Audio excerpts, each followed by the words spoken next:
ریختہ کے اسٹوڈیو میں آج ہمارے مہمان ہیں جناب غضنفر علی۔ علی میں اس لیے کہہ رہا ہوں کہ آپ نے ان کی کتابوں پہ جو نام دیکھا ہوگا وہ نام ہے غضنفر کا، لیکن سرٹیفکیٹ میں جو نام درج ہے وہ ہے غضنفر علی، چنانچہ ہم جو انہیں جانتے ہیں وہ غضنفر کے حوالے سے جانتے ہیں۔ اور غضنفر صاحب کے جاننے کے کئی حوالے ہیں۔ وہ ناول نگار ہیں اور افسانہ نگار ہیں، یعنی فکشن کے رائٹر ہیں، بہت مشہور، کئی کتابیں ان کی ہمارے سامنے آ چکی ہیں، قارئین سے داد تحسین وصول کر چکی ہیں۔ شاعر ہیں، کئی مجموعے ان کے سامنے ہمارے آ چکے ہیں، خاکے لکھتے ہیں، اور ان کے علاوہ ناقد ہیں۔ ان کی پہلی کتاب جو آئی وہ بہت اہم کتاب ثابت ہوئی، اور اس پہ بھی انہیں بہت، یعنی میں تو سمجھتا ہوں کہ آج بھی اس کتاب کے حوالے ہمارے لیے اہم ہیں۔ اور ان حیثیت سے، یعنی بحیثیت شاعر، بحیثیت فکشن نگار اور بحیثیت نقاد، اور اس کے علاوہ لسانیات کے ماہر ہیں، مدرس ہیں، خاص طور پہ اردو زبان کو پڑھانے کے سلسلے میں، یعنی تدریس کے سلسلے میں جو کام غضنفر صاحب نے کیا ہے وہ ہمارے لیے بہت اہمیت کا حامل ہے۔ غضنفر صاحب اس وقت جامعہ ملیہ اسلامیہ کے academy of professional development of Urdu teachers, Urdu medium teachers میں ڈائریکٹر ہیں، اور کافی عرصے سے وہاں پہ کام کر رہے ہیں، اور اس دوران انہوں نے بہت سارے ایسے کام کیے ہیں جس میں اردو کے سیکھنے والے اور خاص طور پہ اردو کے اساتذہ جو ملک کے مختلف حصوں میں ہیں وہاں سے سیکھنے آتے ہیں اور ان کے ادارے سے فیض اٹھا کے جاتے ہیں۔ غضنفر صاحب، آپ کا استقبال ہے ریختہ کے اسٹوڈیو میں۔ ہم کچھ باتیں آپ سے کرتے ہیں، آپ کے پہلے تو ہم آپ کے ادبی سفر کے سلسلے میں باتیں کریں گے، اور اس کے بعد کچھ گفتگو ہم کریں گے اردو کی جو یعنی زبان کی خاص طور پہ اور تدریس کے سلسلے میں جو صورتحال ہے اس کے سلسلے میں، اور کچھ باتیں کریں گے جو ادبی منظرنامہ ہے خاص طور پہ ہندوستان اور پاکستان میں، اور کس طرح کا ہم یعنی اپنے لیے منظرنامہ دیکھتے ہیں جو آئندہ آنے والے زمانوں میں کہا یہ جاتا ہے کہ اردو کے لکھنے والے اور پڑھنے والے کم ہوئے جاتے ہیں۔ تو ویسی صورتحال میں اگر اردو کے بارے میں، اور خاص طور پہ اردو کے ادیب جو آپ ہیں اور اردو زبان سے بھی جو آپ کا تعلق ہے اور جو پڑھاتے ہیں، اور اس کے سلسلے میں آپ نے جو تدریسی کام کیا ہے خاص طور پر، تو یہ سارے ایسے حوالے ہیں جو آپ کو فکر مند بھی رکھتے ہیں، یعنی بحیثیت ایک لکھنے والے کے، شاعر اور فکشن نگار کے اور نقاد کے اور زبان کے پارک کے، تو ایک تو یہ حوالہ ہے آپ کا، لیکن اس کے ساتھ ساتھ ایک بہت اہم حوالہ یہ ہے جس کے بارے میں ہم باتیں کریں گے آپ سے، وہ یہ کہ اردو کا مستقبل گویا کہ یعنی زبان کے تعلق سے اور ادب کے تعلق سے کس طرح کا ہے۔ تو پہلے ہمیں یہ بتائیں کہ آپ کا ادبی سفر، پہلے ہم شاعری کی بات کرتے ہیں، کب شروع ہوا، کب شعر کہنا آپ نے شروع کیا، کیسی صورتحال تھی اس وقت جب آپ نے شعر کہنے شروع کیے، کون سے شعراء تھے جن کو آپ نے پڑھا اور جن کا تاثر آپ پہ قائم ہوا اور آپ نے سوچا کہ ہمیں بھی شعر کہنے کی اب ضرورت پیش آ گئی، چنانچہ شعر کہنا ہی چاہیے؟ جی میں ہائر سیکنڈری میں تھا اس وقت، مجھے اردو زبان و ادب اور اردو کے اشعار سے دلچسپی تھی، شعر نہیں کہتا تھا۔ 1970 میں ایک مشاعرہ ہوا ہمارے کالج میں کالج میں نہیں تھا، میں اسکول میں تھا، لیکن مجھ سے کہا گیا کہ میں بھی اس میں شرکت کروں۔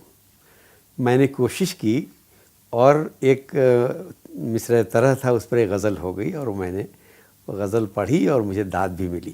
تو شاعری کی شروعات یوں ہوئی، اور اس وقت کوئی استاد نہیں تھا۔ اس زمانے میں ایک صابر رومانی شاعر ہوا کرتے تھے، بعد میں نے جب کچھ اور غزلیں کہیں تو ان سے رجوع کیا اور انہوں نے کچھ اصلاح بھی فرمائی، لیکن باقاعدہ وہ سلسلہ نہیں چلا۔ کچھ نظمیں لکھی میں نے، اور اسی زمانے میں ہائر سیکنڈری میں جب میں تھا تو میں نے ایک ڈرامہ لکھا، کوئلے سے ہیرا۔ وہ لکھا تو میں نے اردو میں، لیکن ہندی میں وہ چھپا، اور راج بال کلیان پریشد پٹنہ نے اس کو چھاپا، اور وہ خاصا ڈرامہ اسٹیج بھی ہوا، خاصا لوگوں نے پسند بھی کیا۔ اس کے بعد میں گوپال گنج سے مظفر پور چلا گیا بی اے کر کے، ایم اے کرنے کے لیے۔ جے پی موومنٹ میں وہ یونیورسٹی بند ہو گئی تو میں علی گڑھ آ گیا۔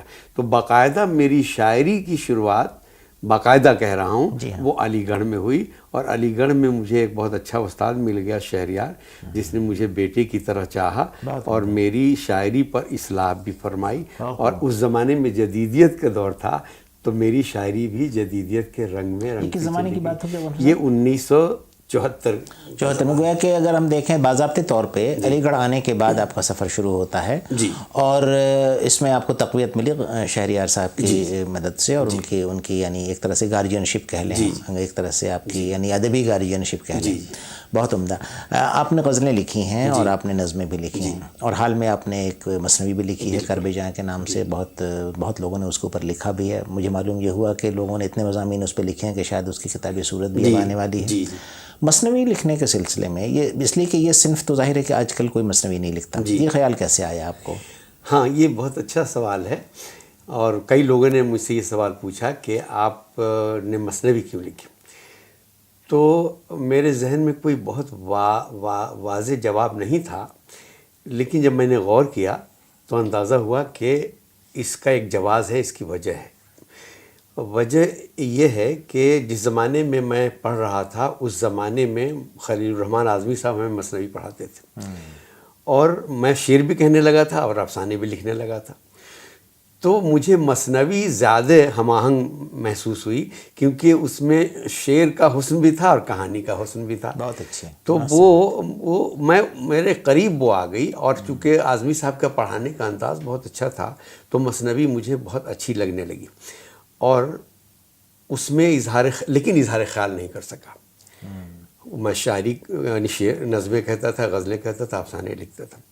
تو یہ ایک سوال پیدا ہوتا ہے, اور لوگوں نے کیا بھی, کہ آپ جب اتنے قریب یہ صنف تھی آپ سے اور ہم آہنگ تھی, تو آپ نے اظہار کا ذریعہ اسے کیوں نہیں بنایا, ابھی کیوں بنایا.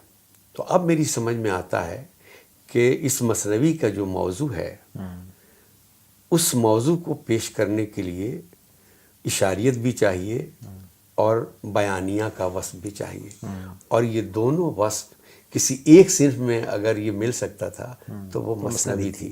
کیونکہ بہت کچھ میں نے اس میں چھپانے کی کوشش کی اور بہت کچھ بیان کرنے کی کوشش کی. تو اگر ناول لکھتا اس موضوع پر تو صرف بیان ہوتا, بہت سی چیزیں چھپتی نہیں. اور اگر میں شعر کہتا تو پوری بات, یعنی نظم کہتا یا غزل کہتا تو پوری بات نہیں آتی. تو تسلسل کے ساتھ مجھے ایک بہت ہی اہم موضوع کو پیش کرنا تھا, اور جس موضوع کو پیش کرنا ایک طرح سے پرسرات پہ چلنے والی بات ہے. تو اس لیے میں نے مثنوی کی صنف کو اپنایا, اور میں اس میں جیسا کہ لوگوں نے لکھا اور پڑھا اور بتا رہے ہیں کہ میں خاصا کامیاب بھی.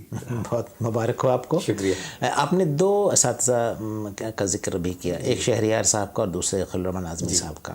قابل قدر لوگ ہیں, ہمارے درمیان نہیں ہیں. ایسے کون سے اساتذہ ہیں دوسرے, یا ایسے کون سے شعراء ہیں یا فکشن کے لکھنے والے ہیں جنہوں نے آپ کی شخصیت کی تشکیل میں رول ادا کیا ہو, اور جن سے آپ کو ایک انسپریشن ملا ہو لکھنے کا؟ یعنی وہ اساتذہ بھی ہو سکتے ہیں آپ کے, یا لکھنے والے بھی ہو سکتے ہیں ہم عصر, یا آپ کے ہم عصر نہیں, یعنی پہلے کے. انسپائر کرنے والوں میں میرے اساتذہ بھی ہیں اور میرے اس زمانے کے احباب بھی ہیں جو لکھ رہے تھے. اس میں پہلا نام تو بے شک شہریار صاحب کا آئے گا. انہوں نے مجھے پڑھایا اور شاعری پہ اصلاح بھی فرمائی, اور خلیل الرحمن اعظمی نے بھی پڑھایا اور بہت اچھا پڑھایا. اس زمانے میں قاضی عبدالستار تھے جنہوں نے مجھے افسانہ پڑھایا اور داستان پڑھائی, اور خورشید الاسلام تھے, نسیم قریشی تھے.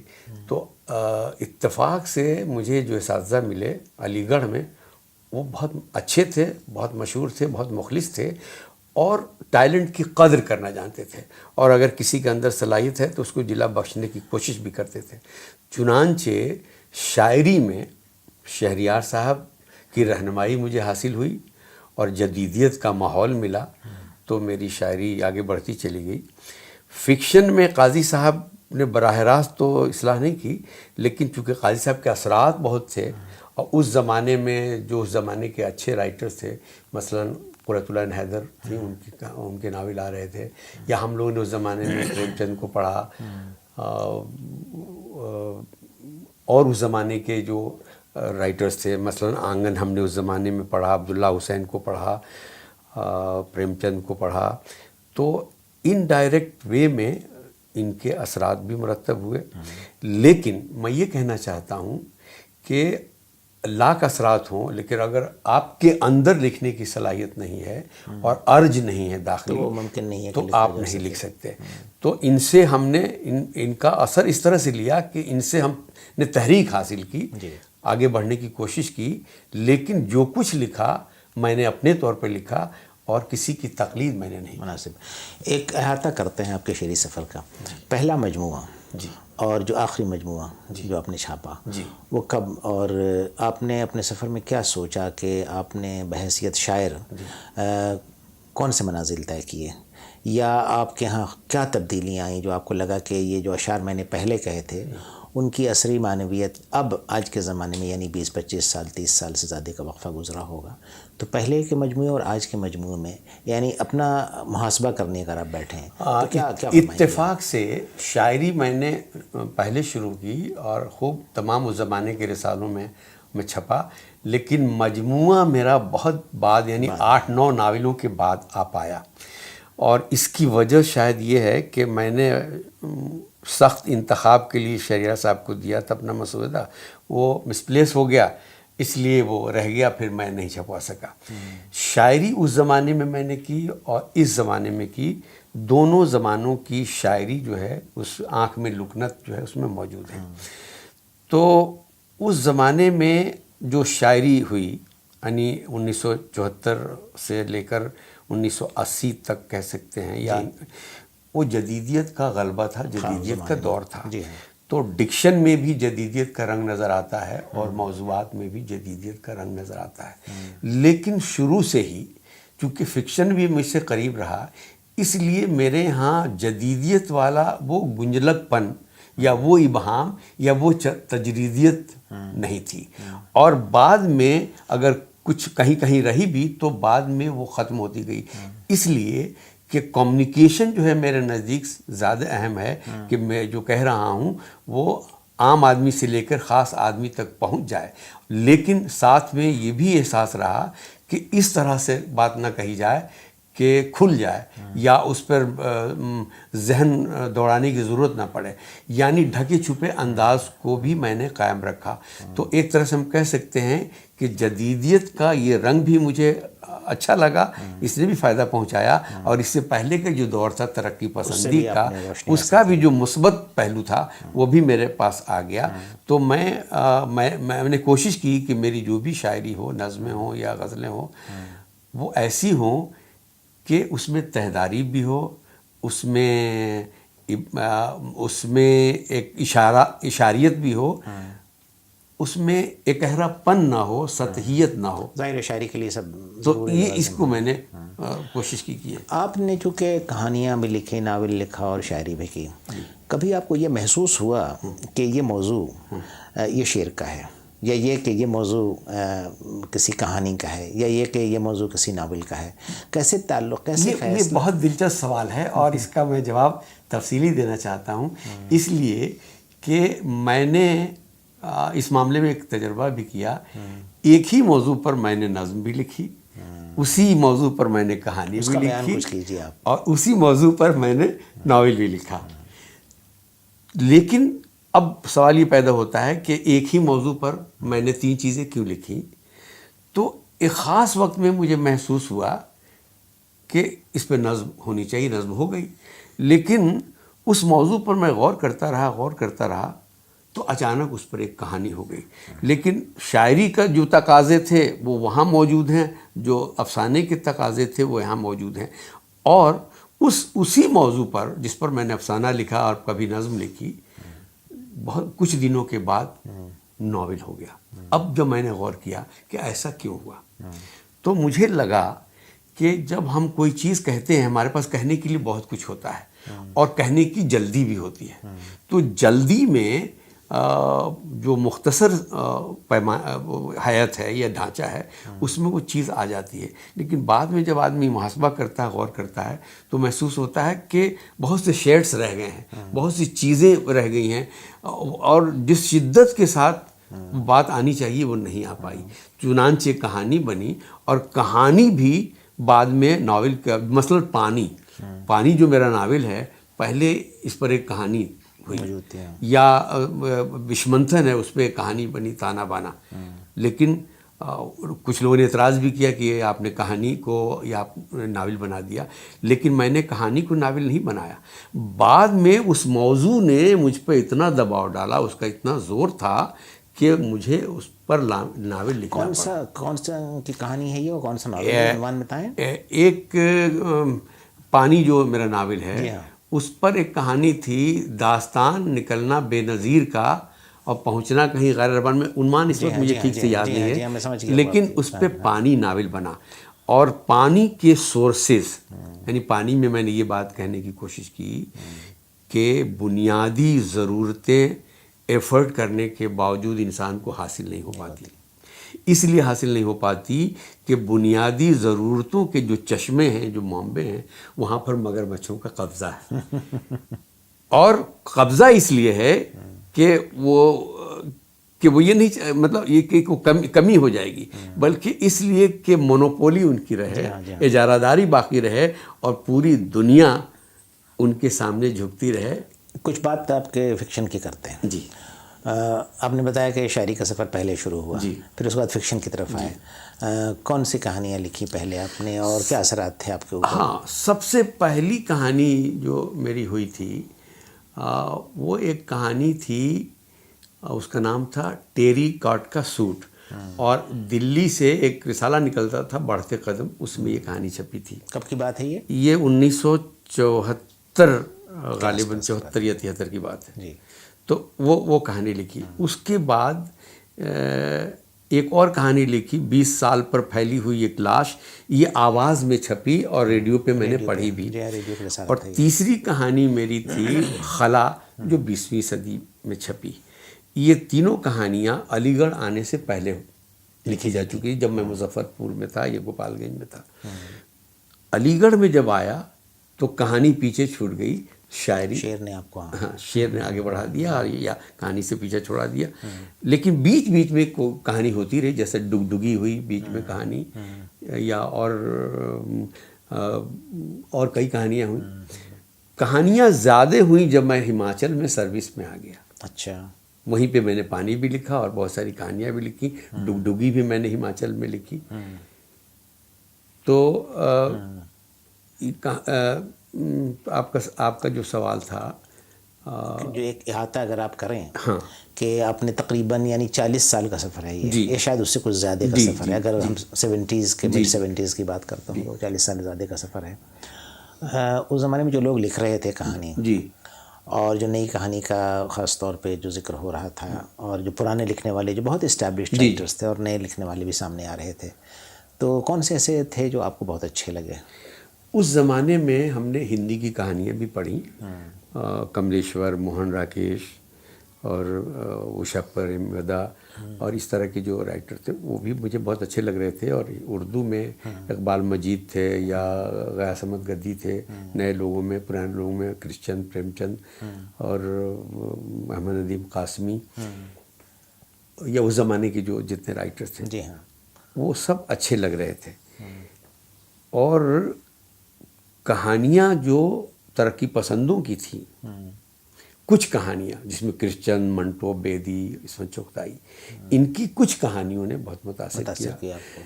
اور جدیدیت کے زمانے میں جو کہانیاں لکھی گئیں ان میں تمام کہانیوں نے متاثر نہیں کیا، لیکن کچھ کہانیوں نے متاثر ضرور کیا. لیکن ہم نے کبھی بھی اپنے آپ کو کسی خیمے سے نہیں جوڑا یا کسی دائرے میں محدود نہیں کیا. مجھے ترقی پسندی کی اگر کچھ چیزیں اچھی لگی تو میں نے وہ بھی پسند کی، اور جدیدیت کی جو چیزیں اچھی لگی اس کو بھی عکس کیا، اس کو بھی عکس کیا. اور کلاسیکل جو چیزیں تھیں وہ تو اچھی تھیں.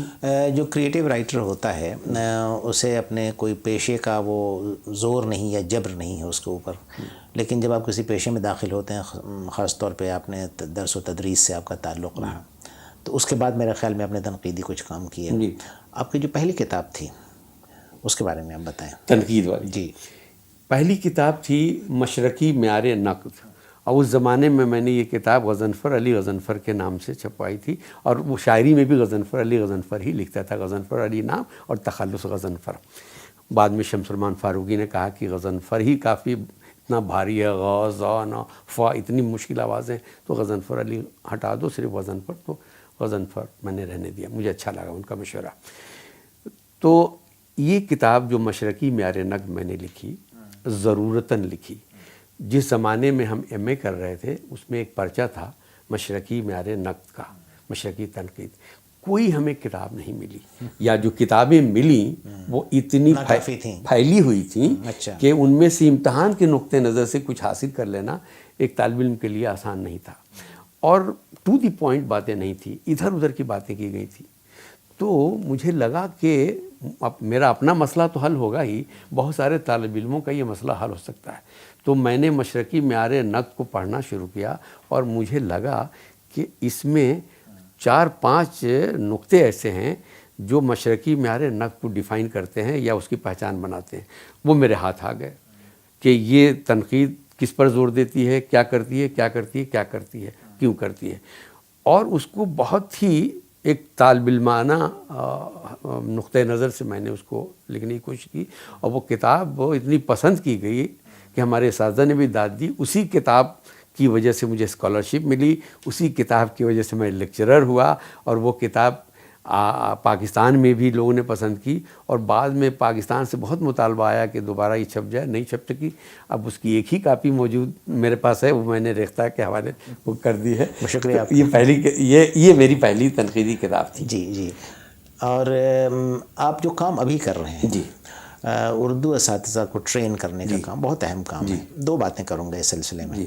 ایک تو یہ کہ جو اردو کی صورتحال ہے، عام طور پہ یہ کہا جاتا ہے زبان کے بارے میں کہ زبان اب معدوم ہوتی جاتی ہے، وہ کچھ بہت اچھا مستقبل نہیں ہے.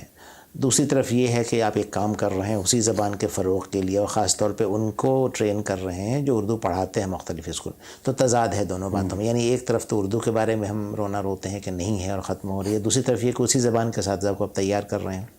تو ایک بڑا جوخم کا کام ہے. تو پہلی بات یہ ہے کہ اردو زبان کے حال اور استقبال کے سلسلے میں آپ کیا رائے ہے آپ کی؟ عجیب و غریب صورتحال ہے اردو زبان کی. کچھ لوگ کہتے ہیں کہ اردو بہت ترقی کر رہی ہے، بہت فلورش ہے، پوری دنیا میں لوگ اس کو پڑھ رہے ہیں، بہت ساری کتابیں لکھی جا رہی ہیں، بہت سارے شاعر پیدا ہو رہے ہیں. اور وہیں پر کچھ لوگ کہہ رہے ہیں کہ اردو زبان مر رہی ہے، اس کا پوچھنے والا کوئی نہیں ہے. دونوں صورتحال پر آپ غور کریں تو دونوں میں کچھ تھوڑی بہت سچائی نظر آتی ہے، لیکن ہمیں بات کرنی ہے مجموعی اعتبار سے کہ اردو کی صورتحال صحیح معنوں میں کیا ہے. تو میرے خیال سے اردو کی صحیح صورتحال تکلیف دہ ہے، اچھی نہیں ہے. اتنے سارے ادارے کھلنے کے باوجود میں کہہ رہا ہوں، اس لیے کہ اگر جن گھروں میں اردو تھی ان گھروں میں آپ جائیں گے تو آپ کو اردو نہیں ملے گی. جن گھروں میں اردو پڑھی جاتی تھی ان گھروں میں اب لوگ اردو سے واقف نہیں تھے. جن گھروں میں اردو رسم خط سے لوگ واقف ہوتے تھے ان گھروں میں اردو رسم خط دکھائی نہیں دیتا. یہاں تک کہ نماز کی کتابیں یا تراویح کے یا رمضان کے اوقات وہ بھی اردو میں نظر نہیں آتے. علی گڑھ مسلم یونیورسٹی جس کا ایک بہت بڑا طبقہ یعنی جو 4th کلاس امپلائی کہلاتا ہے، 4تھے درجے، ان کے بارے میں کہا جاتا تھا کہ اردو جو میڈیم اسکول ہیں انہی کے بچے پڑھتے تھے. لیکن ایک زمانے میں میں نے دیکھا کہ جب ان کا الیکشن ہو رہا تھا تو اس میں کوئی بھی اشتہار اردو میں کہیں بھی نظر نہیں آیا.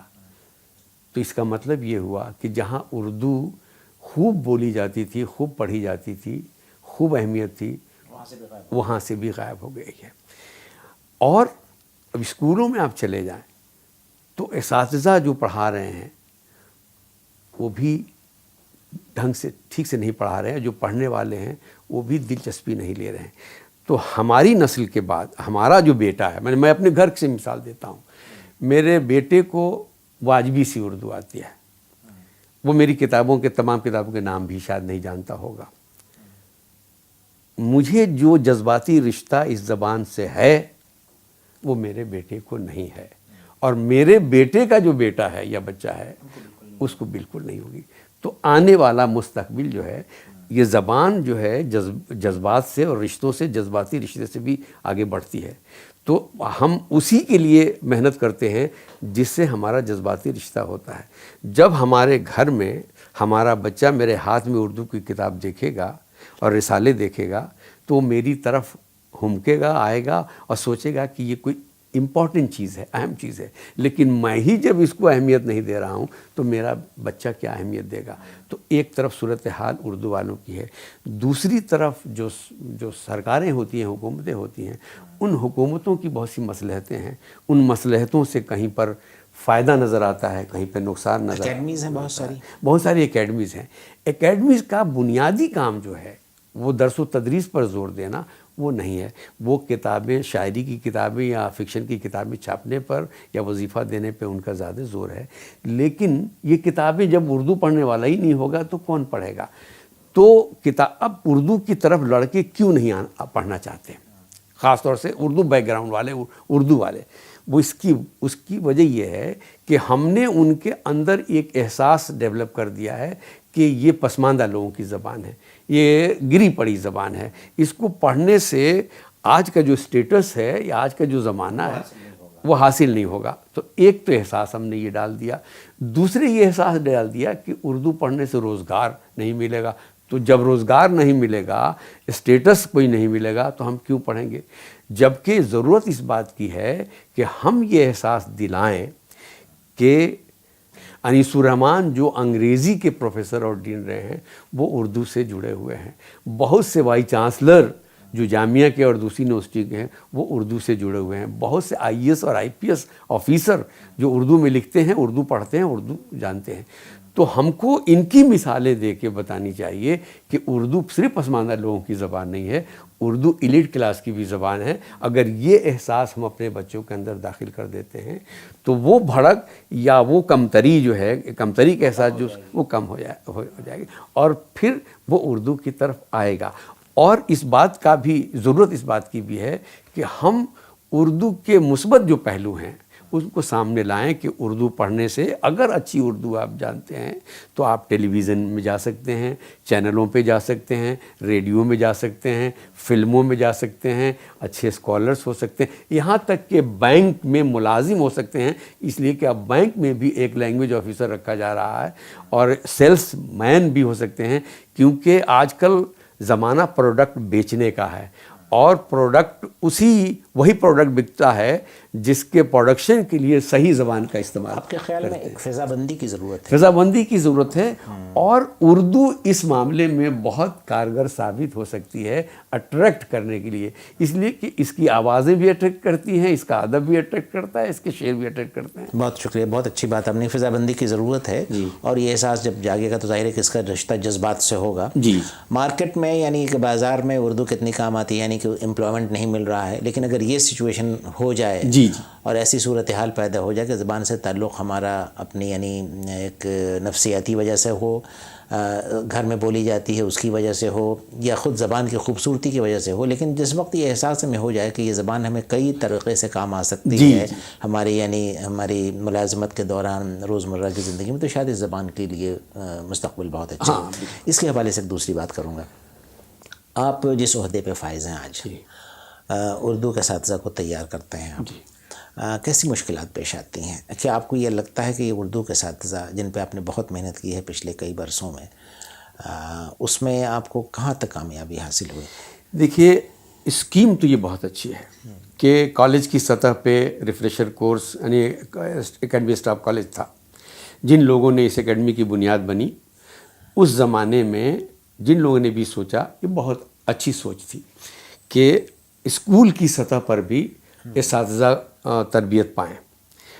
لیکن اتنے آگے نہیں سوچ پائے کہ اس کا کورس کیسے بنے. میں نے کوشش کی, اس کا کورس بھی بنایا, اور بہت بہتر کورس بنایا, اور یہ کوشش کی کہ جو ہمارے انڈر میں جو 6-7 اسٹیٹس ہیں, ہر اسٹیٹس کے اساتذہ آ جائیں.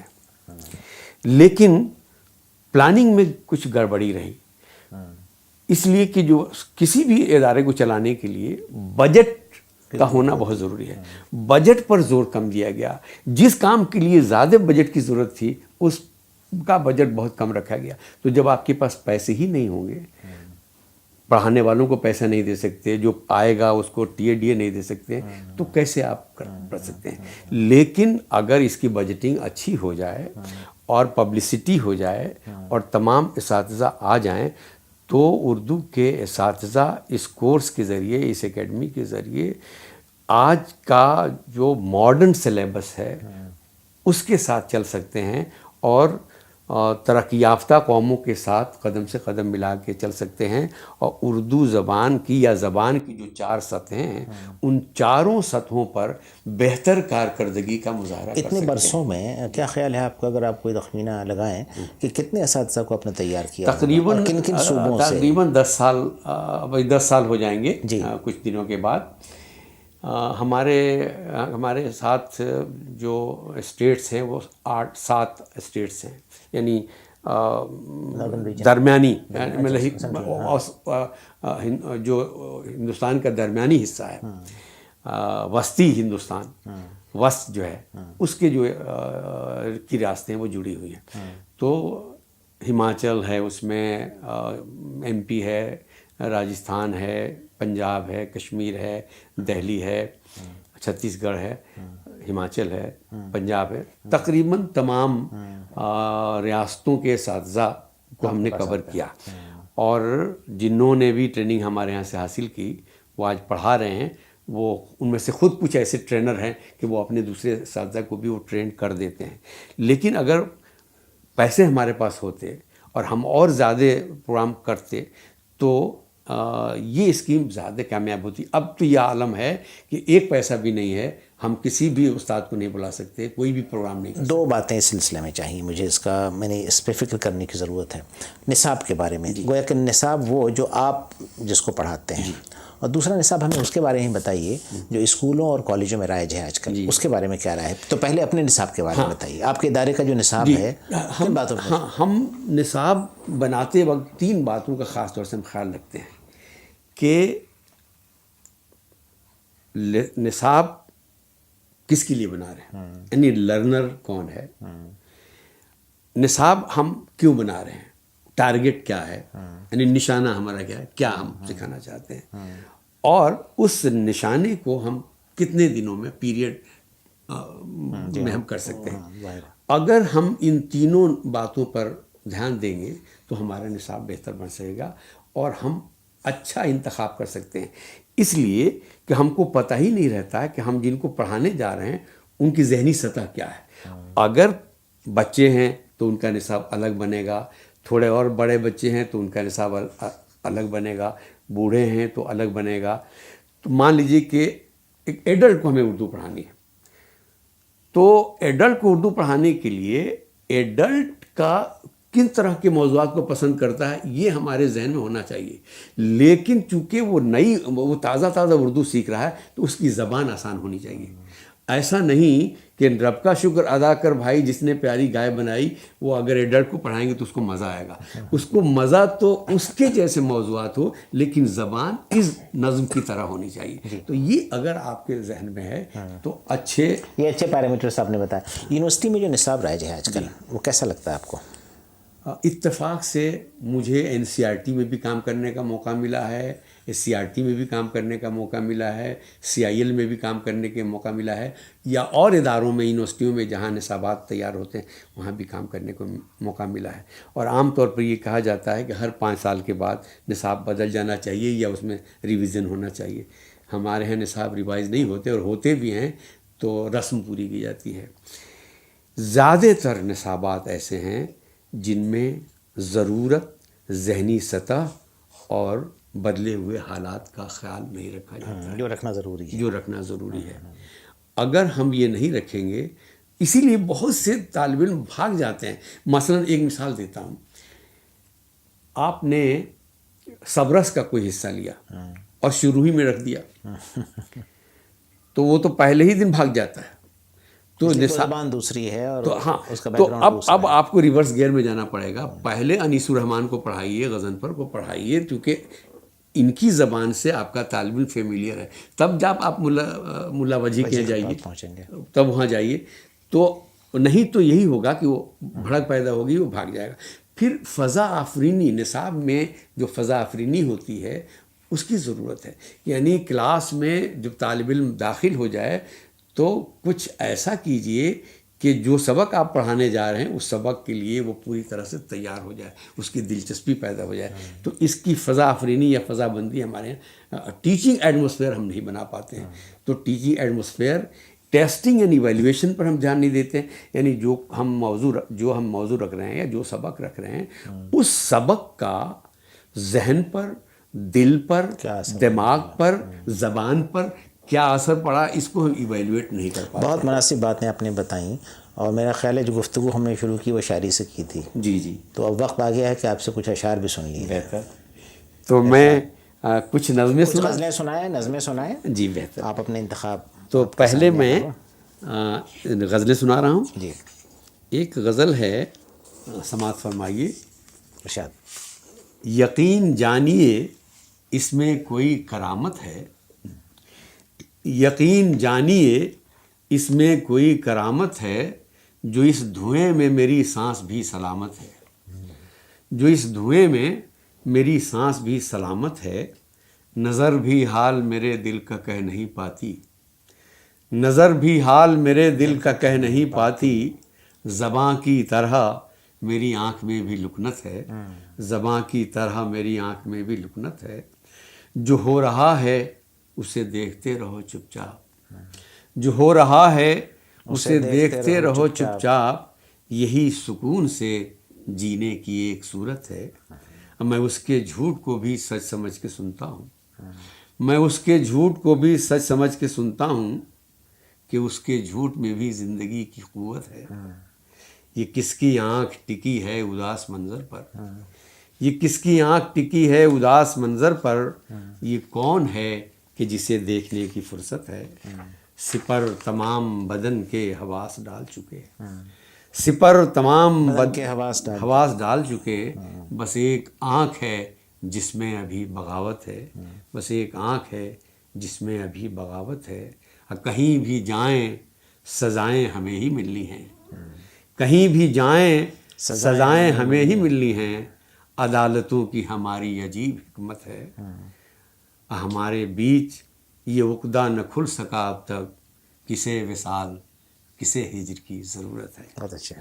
دوسری غزل لکھیے کہ سامان عیش سارا ہمیں یوں تو دے گیا، سامان عیش سارا ہمیں یوں تو دے گیا، لیکن ہمارے منہ سے زباں کاٹ لے گیا. دفتر میں ذہن گھر میں نگہ راستے میں پاؤں، دفتر میں ذہن گھر میں نگہ راستے میں پاؤں. جینے کی کاوشوں میں بدن ہاتھ سے گیا، جینے کی کاوشوں میں بدن ہاتھ سے گیا. سینے سے آگ آنکھ سے پانی رگوں سے خون، سینے سے آگ آنکھ سے پانی رگوں سے خون. ایک شخص ہم سے چھین کے کیا کیا نہ لے گیا، ایک شخص ہم سے چھین کے کیا کیا نہ لے گیا. لب پر سکوت دل میں اداسی نظر میں خوف، لب پر سکوت دل میں اداسی نظر میں خوف. میرا عروج مجھ کو یہ سوغات دے گیا، میرا عروج مجھ کو یہ سوغات دے گیا. خوابوں کا ایک طلسم بچا تھا دماغ میں، خوابوں کا ایک طلسم بچا تھا دماغ میں. اب کے برس اسے بھی کوئی توڑ لے گیا.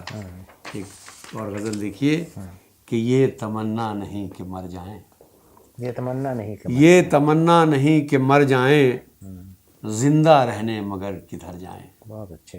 ایسی دہشت کہ اپنے سایوں کو، ایسی دہشت کہ اپنے سایوں کو لوگ دشمن سمجھ کے ڈر جائیں. اب وہ جو پوچھے تو دل کو ڈھارس ہو، غزل کا شعر ہے.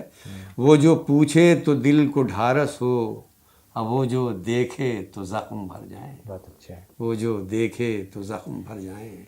اب بچ کے دنیا سے گھر چلے آئے، بچ کے دنیا سے گھر چلے آئے، گھر سے بچنے مگر کدھر جائیں. ایک خواہش ہے جسم سے میرے، جلد سے جلد بالوں پر جائیں، جلد سے جلد بالوں پر جائیں. سوچتے ہی رہیں گے ہم شاید، سوچتے ہی رہیں گے ہم شاید وہ بلائے تو اس کے گھر جائیں، وہ بلائے تو اس کے گھر جائیں۔ اور غزل دیکھیے کہ کبھی تو موند لیں آنکھیں کبھی نظر کھولیں، کبھی تو موند لیں آنکھیں، کبھی تو موند لیں آنکھیں کبھی کبھی نظر کھولیں، کسی طرح سے کوئی روشنی کا در کھولیں، کسی طرح سے کوئی روشنی کا در کھولیں۔ در کھولیں۔ ہوائیں سرد ہیں اوپر سے تیز بارش ہے، ہوائیں سرد ہیں اوپر سے تیز بارش ہے، پرند کیسے بھلا اپنے بالوں پر کھولیں، پرند کیسے بھلا اپنے بالوں پر کھولیں۔ ہمارے سامنے اب ایسا وقت آ پہنچا، ہمارے سامنے اب ایسا وقت آ پہنچا کہ ہم دماغ کو باندھیں دل و جگر کھولیں، کہ ہم دماغ کو باندھیں دل و جگر کھولیں۔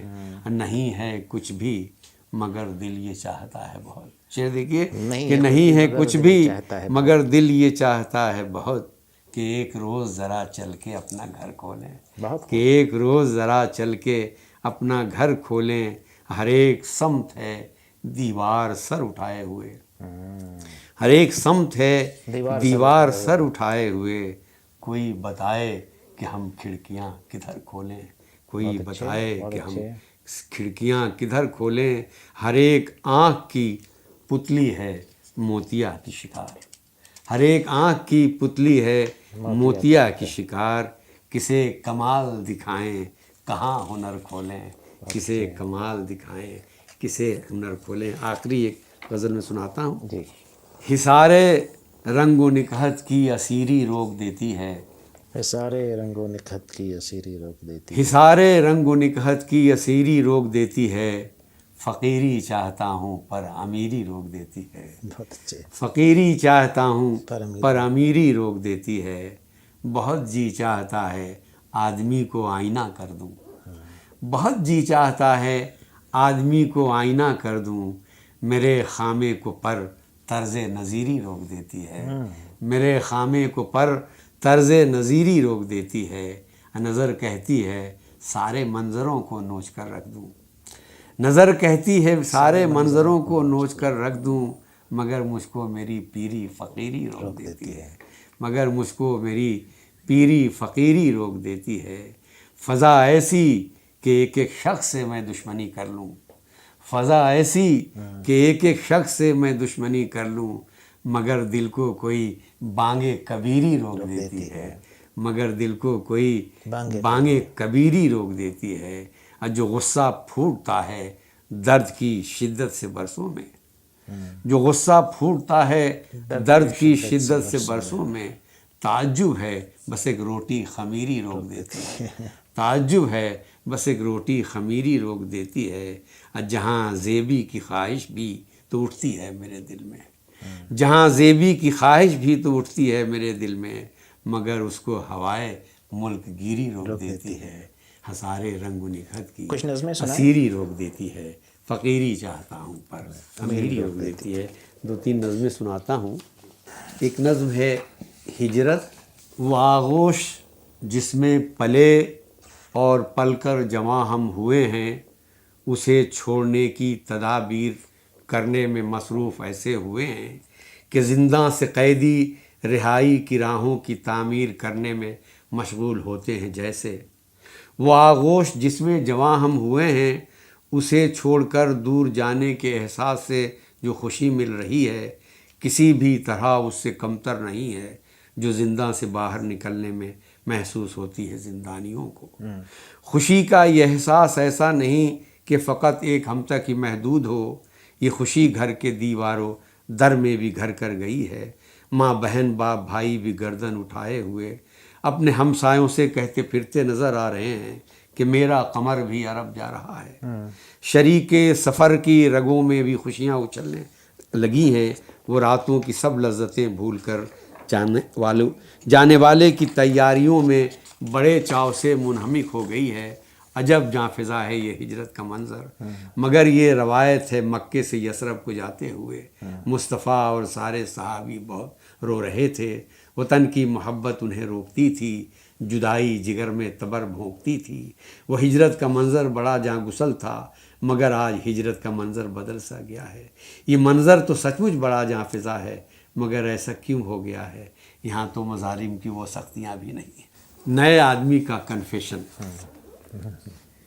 کبھی یہ بھی خواہش پریشان کرتی ہے مجھ کو کہ میں اپنے بھیتر کے میں کو نکالوں، مگر میرے میں کی تو صورت بہت ہی بری ہے، خباثت کا انبار جس میں نہا ہے، سرافے سے جس کی کراہت عیاں ہے، جبیں پر خطرناک سوچوں کے جنگل اگے ہیں، بھیانک ارادوں کے وحشی چھپے ہیں، نگاہوں میں جس کی ہوسناکیوں کے مناظر بھرے ہیں، مناظر بھی ایسے کہ جن میں زنا ایسے لوگوں کے ہمراہ کرنے کو سوچا گیا ہے، بدن جن کے جنسی بلوغت کو پہنچے نہیں ہیں، یا وہ جو بلوغت کی ساری کشش کھو چکے ہیں، یا وہ جن سے کوئی مقدس رشتہ جڑا ہے۔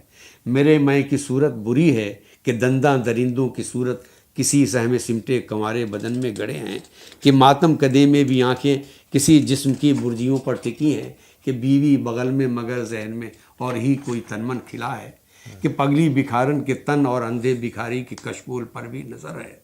بری ہے، بہت ہی بری ہے کہ دل میں اعزا کی اموات کی خواہشیں بھی دبی ہیں، کئی بے گناہ گردنیں انگلیوں میں پھنسی ہیں، کہ لفظ عیادت میں بیمار کی موت کی بھی دعا ہے۔ بری ہے کہ احباب کی جیت پر دل دکھی ہے، کہ اولاد کی برتری سے چبھن ہے، کہ بھائی کے روشن جہاں سے جبیں پر شکن ہے۔ بری ہے کہ جو پالتا ہے اسی کی نفی ہے، کہ جو پوجتا ہے اسی سے دغا ہے۔ عجب اوبڑ کھابڑ سی مے کی زمیں ہے کہ اس میں کہیں بھی توازن نہیں ہے، کسی بھی طرح کا تناسب نہیں ہے، جہاں چاہیے حوصلہ بزدلی ہے، جہاں راستے کی ضرورت کجی ہے، جہاں چاہیے امن غارت گری ہے، جہاں چاہیے قرب وہاں فاصلہ ہے، جہاں صلح کل چاہیے گرمیاں ہیں، جہاں چاہیے گرمیاں سردیاں ہیں۔ اگر میرے میں کی یہ صورت میرے خول کی باہری سطح پر آ گئی تو زمانہ مجھے کیا کہے گا، یہی سوچ کر اپنی اس آرزو کے بدن میں تبر بھونک دیتا ہوں اکثر، مگر یہ تمنا کہ میں اپنے بھیتر کے میں کو نکالوں میرے دل میں رہ کے کیوں جاگتی ہے۔ سبب اس کا یہ تو نہیں ہے کہ میں اپنے اندر کی شفاف مکروہ صورت دکھا کر زمانے کی آنکھوں میں خود کو بڑا دیکھنا چاہتا ہوں، یا یہ کہ مسلسل شرافت کی ناٹک سے تنگ آ چکا ہوں، یا پھر یہ کہ اب باہری شکل صورت میں میری کشش کوئی باقی نہیں ہے۔ روزنامچہ۔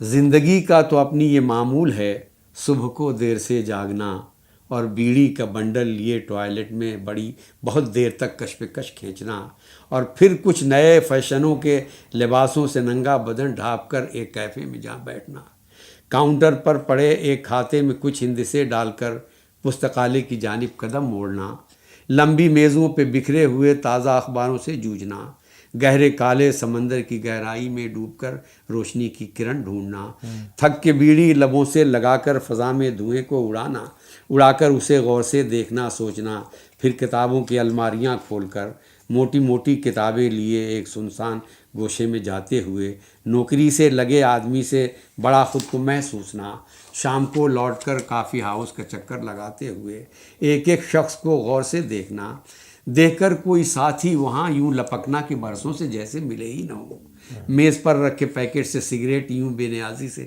لے کر لبوں سے لگانا کہ اپنا ہی پیکٹ ہو، اور پھر بات سے بات کا سلسلہ، شام سے شب ڈھلے تک ہزاروں مسائل کا حل ڈھونڈنا، دفتروں اور مکانوں میں سمٹی ہوئی دوست احباب کی بدمزہ زندگی پر عجب شان سے مسکراتے ہوئے فلسفی کی طرح روز گھر لوٹنا، زندگی کا یہی اپنی معمول ہے۔ اور ایک آخر میں نثری نظم سنا دیتا ہوں۔ جی ضرور۔ اس نثری نظم کا عنوان ہے مہا بھارت۔ بن لادن ٹورا بورا میں ہوتا تو ایسی محشری مار جس سے پہاڑ سرما بن گئے، زمین راکھ ہو گئی، آسمان سیاہ پڑ گیا، کب کا ختم ہو چکا ہوتا، مگر کرۂ ارض پر جگہ جگہ ہیبتناک آتشی پھنکاریں، کربناک دلدوز چیخیں اس حقیقت کی غماز ہے کہ بن لادن مرا نہیں، زندہ ہے۔